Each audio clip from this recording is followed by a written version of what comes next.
get back to the Yoga Vashishta, guys. We're getting into it. I'm really excited today because we're going to really be talking about now some practical tools that are going to help us attain that state, attain the bliss of moksha. We're talking about meditation. The only way out, guys, is actually in. That's what the lesson is here. Throughout the Yoga Vashishta, we keep learning that the only way to liberate ourselves is to understand that we are Brahman. We are the infinite consciousness that constitutes all of reality. That's the one thing that we keep hearing about over and over. And so, well, how do we do this, right? Well, we get a lot of different things that are repeated over and over. First part of this is, we're denying our cravings, right? That ultimately leads to the dissolution of the subject-object relationship. That's the one thing we keep hearing, and it feels like such an abstract concept. What does that mean to collapse the subject-object relationship? And the subject-object relationship, we learn, is a result of the mind that is agitated out of its pure state, right? And so our goal should be the quiescence of the mind. We're trying to silence the mind. We're trying to turn the mind into the non-mind. Remember, the mind in repose, nirvikalpa, samadhi, right? Turiya is the other way of describing this. There's so many different words in the Hindu theology. They're all describing the same thing, but in different ways and through different metaphorical frameworks. Turiya is the fourth state outside of waking, dreaming, and deep sleep. And then there's that fourth state of Turiya, right? That's another way of describing samadhi. So our goal should be the quiescence of the mind. And in doing so, we realize the true nature of ourselves as the self, right? Which is pure consciousness. So how do we do that? How do we silence the mind? Well, one thing that Vashishta tells Rama is that the mind moves through the force of prana. And what is prana? Prana is the energy that flows through our energy channel. It's called nadis. And nadis is kind of a hard concept to translate here. It's sort of like nerves, but not really. It's more subtle than that, right? But prana is basically the life force. It's energy. And according to the Yoga Vashishta, I quote, movement of thought in the mind arises from the movement of prana, and the movement of prana arises from the movement of thought in consciousness. They thus form a cycle of mutual dependence. And our goal here is to break that mutual cycle, right? That cycle of mutual dependence. It further goes on to say that by restraint of prana, the mind becomes quiet and the illusion of the world dissipates. What does that mean? Well, first of all, how do we restrain prana? Vashishta goes on to now describe what is essentially yoga, right? And particularly meditation. Vashishta goes on to talk about some very rudimentary practices of breath regulation, modes of concentration, focusing your attention on the tip of your nose, in between your eyebrows, at different points on your head or just outside of you. It's all about focusing your concentration visually, right? And then, of course, there's mantra meditation. He says, well, meditate on the sacred syllable of Om, right? And then, of course, he talks about breath retention, and that's the other thing, is focusing on the breath, right? And these are all three different, three forms of meditation that we're all familiar with, right? Some people are like, hey, stare at a candle, you know what I mean? I think it's called taraka or something like that. And we, of course, all know mantra meditation, right? And we also know the meditation of breathing and focusing on the breath as you breathe. Like mindlessness, mindful meditation. We see it all, right? But that's all we're talking about here. And it all, of course, comes from Indic culture. And one thing that he says that I think is really instrumental, he says, at first these things seem like a distraction, but through their steady practice, all distractions fall away. And so the practice of meditation, whether you're using a visual focus or a mantra or the breath, they strike at the core of this desire, of this goal of removing the subject-object division, right? The distinction between subject and object. And it basically works as follows, right? Meditation, and this is stuff that I've observed just through my own practice, right? As somebody who's been a meditator for a very long time, is that when you concentrate on any given object, whether it's your breath, whether it's a mantra, whether it's the flame of a candle, whatever it is. I think Gandhi said that he used to just stare at a dot. He used to have a dot on a piece of paper and he would just focus on that. It doesn't really matter in terms of what you're getting out of this, like as a mental mind-body complex process, right? But when you concentrate on any given object, eventually after time and practice, the object melts away, right? the object starts to melt away. This comes after a great deal of practice. And then you, the subject, also melt away. So we're seeing immediately subject melts away, object melts away together. And then what you're left with is just the pure act of experiencing. You stop being the subject, you stop relating to the object, and you are reduced to the act of experiencing. All that's there is you as the experiencer, not the object of consciousness. And you're experiencing itself, and this is a state that is approaching consciousness and, of course, bliss. Sat Chit Ananda, existence, consciousness, bliss. It's all right there, right? You become that which observes without evaluation or judgment, and thus without any agitation. And then what you're left with is that feeling of Brahman, right? You're there experiencing, you're approaching that experience of bliss.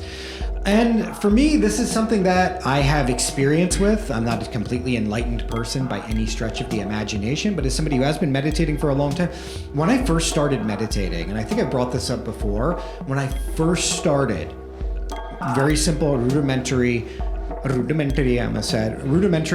mantra meditation. I started my practice by doing transcendental meditation, which if you've never meditated before, I highly recommend. You go do a TM course, okay? They have a payment plan and everything.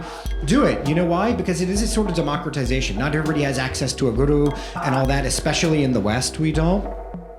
It is a sort of democratizing first initiatory step into meditation as a practice, and it works. And my first experiences were unbelievable. They really were. And when you first start meditating and you first start getting into it, man, you're supposed to start with like 20 minutes at a time, something like that, right? It's 20 minutes twice a day is what you do. And I remember those first experiences were unbelievable, dude. I would be like, 20 minutes, and I would come out of it, it would be 45 minutes, an hour and a half, right? Yeah. And because I just got lost in a trance, it wasn't sleeping or something like that. You come out and you feel it. You feel something in you. It's remarkable.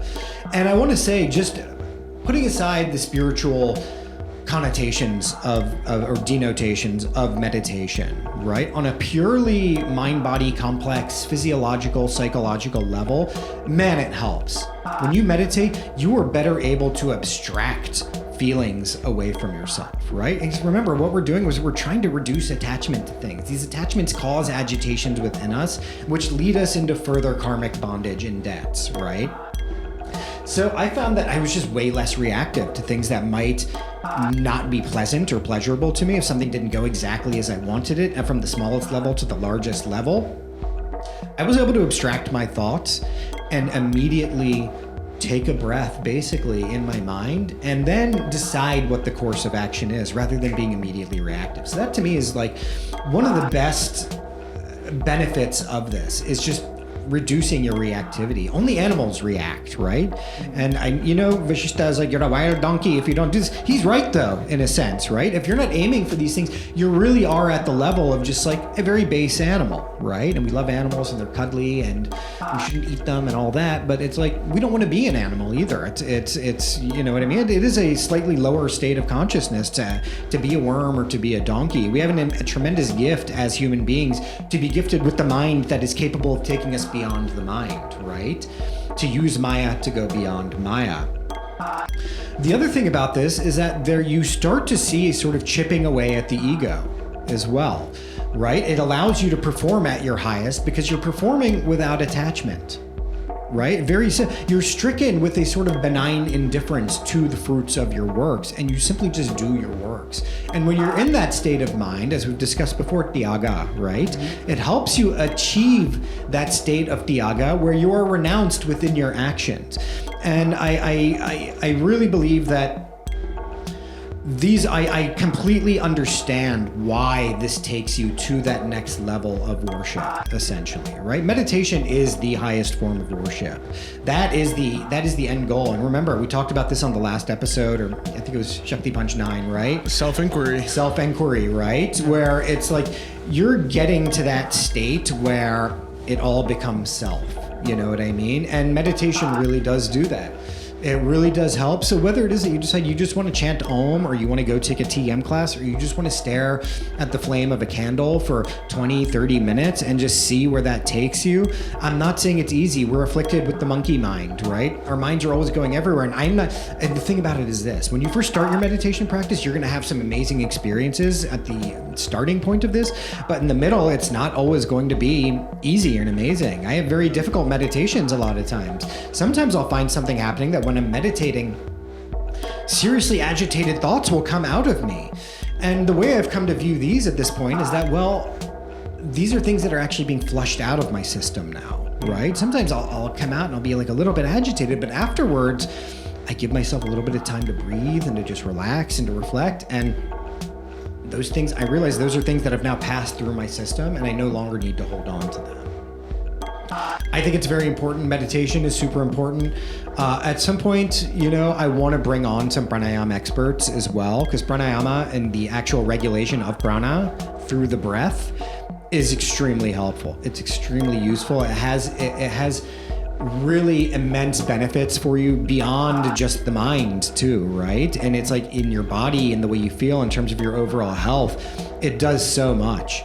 And I think it's really key and it's really important. And I wanted to bring attention to the fact that the Yoga Vasishtha really does talk about meditation. Now we're starting to really get into the tools of this and the practice, right? Right. Because we look at objects of the senses and sensory experiences as being evil, but they're not really. The thing that's unpleasant about them is that our mind is attached to what we're seeing. Right? Our eyes are not evil. And it says this in the Yoga Vasishtha, our ears are not evil. Our sense of smell is not evil. Right?